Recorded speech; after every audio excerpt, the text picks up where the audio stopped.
Magandang araw po sa inyo. Yan po ang tinatawag na Iowa.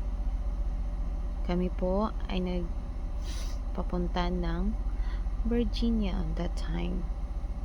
Tingnan niyo po, napaka-snow sa Iowa, Illinois. Napaka-snow, makapal ang snow. At madaming na-aksidente that time na yan.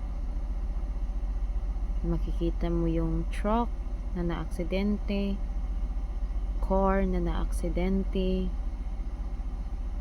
sobrang dami.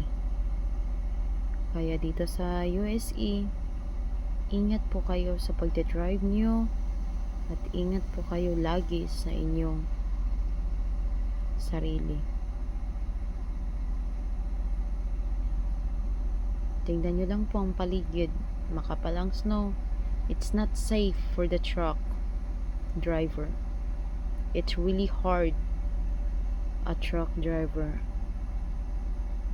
having a snow. It's because they will be going to having an accident anytime. That's why I always pray from God for being protect us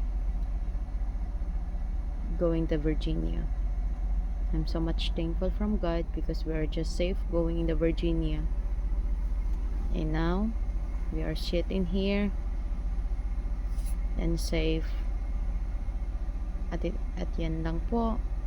Maraming salamat sa panonood.